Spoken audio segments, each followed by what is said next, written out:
নমস্কাৰ নিউজৰ বাতৰিলৈ স্বাগতম জনাই ষ্টুডিঅ'ৰ মজিয়াত মই উৎপল দাস চাহকাজিৰ বাতৰি যোৰহাটত প্ৰাণৰ শিল্পী জুবিন গাৰ্গৰ আদ্যশ্ৰাদ্ধ অনুষ্ঠিত কৰাৰ সন্দৰ্ভত সংবোধন কৰা হয় এখনি সংবাদমেল নিউজৰ ৰিপৰ্ট যোৰহাটত প্ৰাণৰ শিল্পী জুবিন গাৰ্গৰ আদ্যশ্ৰাদ্ধ অনুষ্ঠিত কৰাৰ সম্পৰ্কে অনুষ্ঠিত হৈ যায় এখনি আলোচনা চক্ৰত কেন্দ্ৰীয় মন্ত্ৰী পবিত্ৰ মাঘেৰিটা মন্ত্ৰী বিমল বৰা বিধায়ক হিতেন্দ্ৰনাথ গোস্বামী ৰূপজ্যোতি কুৰ্মী সহ যোৰহাট জিলা প্ৰশাসনৰ বিষয়ববীয়াসকল আৰক্ষী অধীক্ষক বিভিন্ন বিভাগৰ মুৰব্বী বিষয়াসকল বিভিন্ন দল সংগঠনৰ বিষয়ববীয়া শিল্পীসকল উপস্থিত আছিল।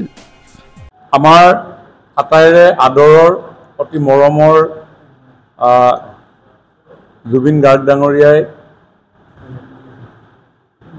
আমাৰ মাজৰ পৰা চিৰ বিদায় লৈ তেখেতে অনন্ত ধামলৈ গতি কৰিলে।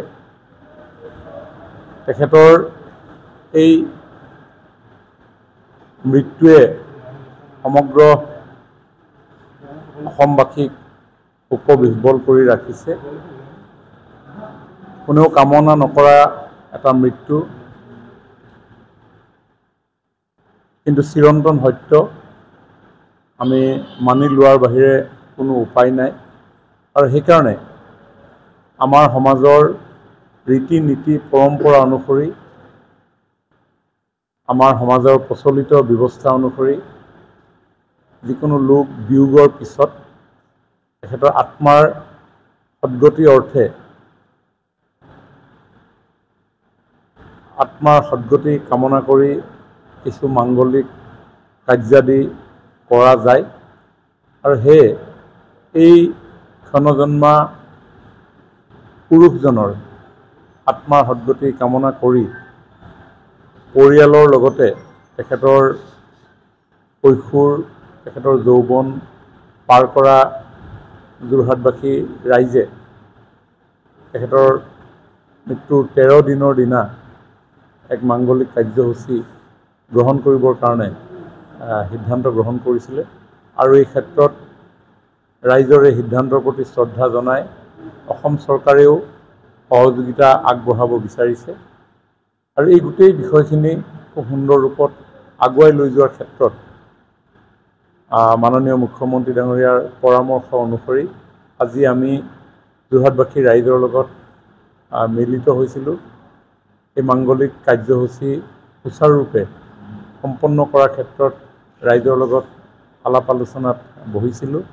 আৰু দীৰ্ঘ সময় ধৰি হোৱা আলোচনাৰ অন্তত যোৰহাটৰ ৰাইজে ৪৮ জনীয়া এখন সমিতি কৰ্ণধাৰ সমিতি গঠন কৰি দিছে।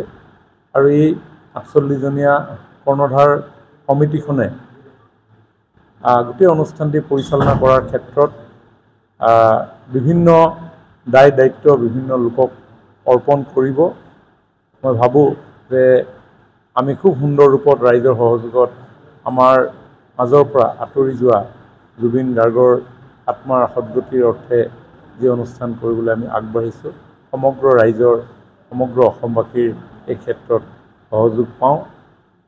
আজিৰ পৰাই বাকী কামখিনি আমি আৰম্ভ কৰিম, কাৰণ হাতত আমাৰ সময় বেছি নাই। তাৰিখ হ'ব 1 অক্টোবৰ আৰু স্থান হ'ব যোৰহাট ষ্টেডিয়াম প্ৰাংগণ। আৰু পুৱা 8 বজাৰ পৰা সূৰ্যাস্তলৈ এই কাৰ্যসূচী চলিব। গতিকে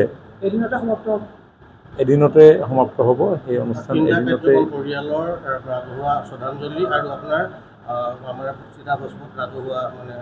হয়, আমাৰ এই অনুষ্ঠানটি আজি যি সিদ্ধান্ত হৈছে সেই সিদ্ধান্ত অনুসৰি পৰিয়ালৰ এটা বৈদিক কাৰ্য আছে। সেই বৈদিক কৰ্মফেৰা ইয়াতে সম্পন্ন হ'ব।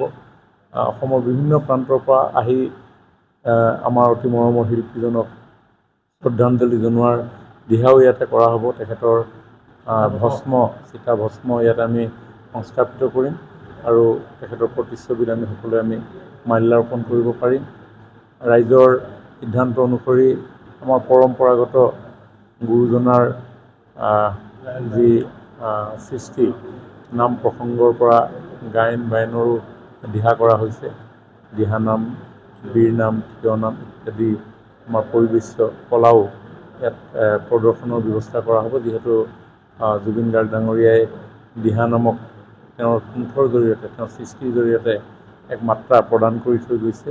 আৰু লগতে আজিৰ এই সভাত সৰ্বধৰ্মৰ এক প্ৰাৰ্থনা সভাৰো পোষকতা কৰিছে। এই গোটেইখিনি কামেই আমি এই পুণ্যাত্মাৰ মুক্তিৰ কাৰণে কৰিবৰ কাৰণে আমি প্ৰয়াস কৰোঁ। হয়, গোটেইখিনি আজি ৰাইজৰ লগত আমি পুংখানুপুংখভাৱে আলোচনা কৰিছোঁ। যোৰহাটৰ জ্যেষ্ঠসকল উপস্থিত আছিলে, যোৰহাটৰ দল সংগঠন সকলো উপস্থিত আছিলে, আৰু সকলোৰে মতামতৰ ভিত্তিতে এইখিনি হৈছে। আৰু চৰকাৰে ৰাইজৰ এই গোটেই উদ্যোগটোত আমি সহযোগিতা আগবঢ়াম। চিতাভস্ম সেৱাৰ কৰাৰ নিৰ্দিষ্ট সময়টো নাই, পুৱাৰ পৰা গধূলিলৈকে সেই সময়টো। হয়, অনুষ্ঠান আৰম্ভণি 8 বজাৰ পৰা হ'ব, আৰু 8 বজাৰ পৰা সন্ধিয়া পৰলৈকে আমি শ্ৰদ্ধাঞ্জলি অৰ্পণ কৰিব পাৰিম। মন্ত্ৰী বিমল বৰাই কয় যে যোৰহাটৰ ৰাইজৰ আহ্বান, চৰকাৰৰ প্ৰস্তাৱৰ প্ৰতি সঁহাৰি জনাই পৰিয়ালৰ লোকে যোৰহাটতে মাংগলিক কাৰ্যভাগী অনুষ্ঠিত কৰিবৰ বাবে সন্মতি প্ৰদান কৰে। 1 অক্টোবৰত যোৰহাট ষ্টেডিয়ামত অনুষ্ঠিত হ'ব ৰাজহুৱা আদ্য শ্ৰাদ্ধ। পুৱা 8 বজাৰ পৰা সন্ধিয়া 4 বজালৈ চলিব শ্ৰদ্ধাঞ্জলি কাৰ্যসূচী। সৰ্বধৰ্মীয় প্ৰাৰ্থনা, দিহানাম, বৰগীতৰ পৰিৱেশনো থাকিব উক্ত অনুষ্ঠানটিত। আলোচনা চক্ৰৰ অন্তত মন্ত্ৰী বিমল বৰাই যোৰহাট ষ্টেডিয়ামত আহি পৰিৱেশ পৰিদৰ্শন কৰে।